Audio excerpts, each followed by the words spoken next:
புகையிலை பொருட்கள் வைத்திருக்கிறார்களா என்று பரிசோதனை செய்யும் அதிகாரிகள் ஏன் அதை தயார் செய்யும் எந்த ஒரு நிறுவனத்தையும் ஏன் இதுவரை நடவடிக்கை எடுக்கவில்லை?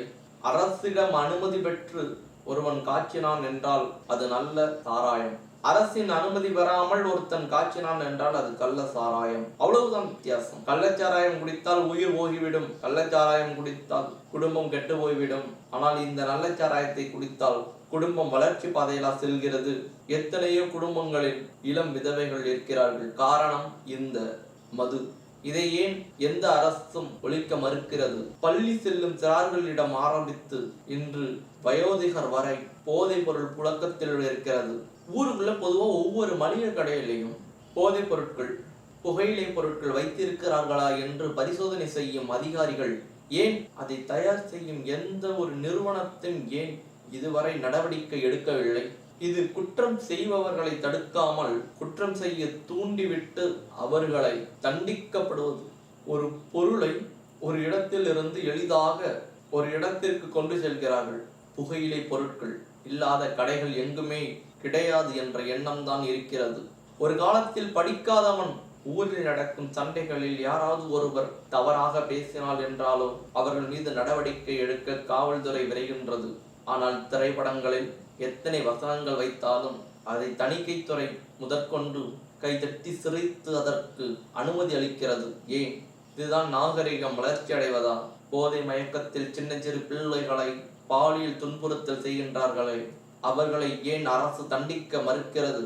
ஒருவனுக்கு மரண தண்டனை கொடுத்தால் மற்றவர்கள் அஞ்சி பயப்படுவர். எக்காரணத்தை கொண்டும் இது போன்ற காரியங்களில் ஈடுபட அவர்களுக்கு துணிவு வராது. மாற்றாக தூக்கு தண்டனை தான் ஞாபகத்திற்கு வரும். அது போன்ற கடுமையான சட்டங்கள் ஏன் நம் நாட்டிற்கு வரவில்லை?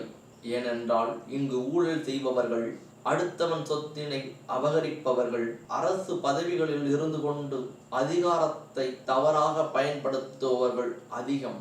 அதனால்தான் நான் கூறுவது ஒன்றும் புதிதல்ல.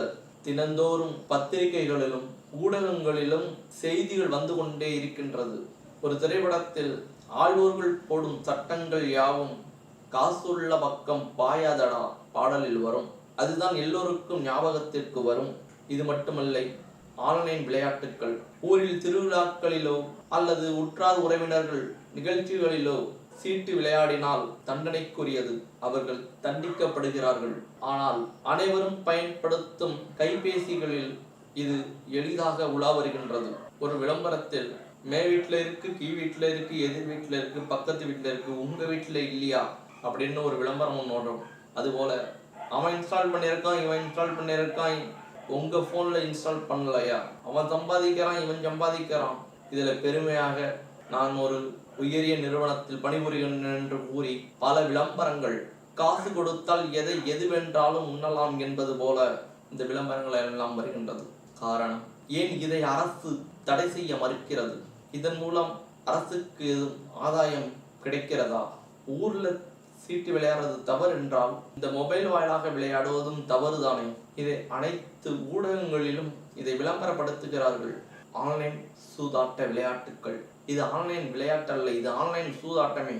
இந்த சூதாட்ட விளையாட்டுகளில் நேரில் விளையாடுவது போலவே இருந்தாலும் இதில் பலர் ஏமாற்றப்படுகிறார்கள். இதில் பலரது பணம் பறிபோயிருக்கிறது. பலர் இது நம்பி விளையாண்டு பண மோசடியில் ஈடுபட்டு அவர்கள் பணம் இழந்ததற்காக தன் இன்னுயிரையும் மாய்த்திருக்கிறார்கள்.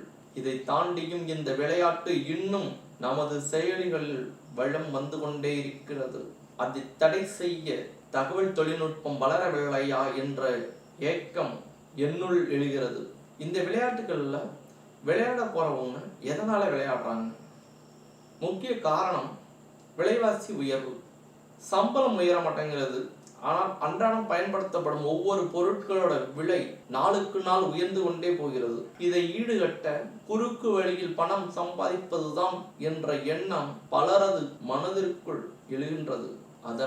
அதன் விளைவாகத்தான் இந்த விளையாட்டுகளில் விளையாடி இவர்களது பணத்தை இழந்து அக்கம் பக்கத்தினரிடையே இவர்கள் அசிங்கப்பட்டு தன் உயிரை மாய்த்து கொள்கிறார்கள். இது ஒரு தொடர்கதையாகவே செல்கிறது. இதற்கெல்லாம் முடிவு என்ன?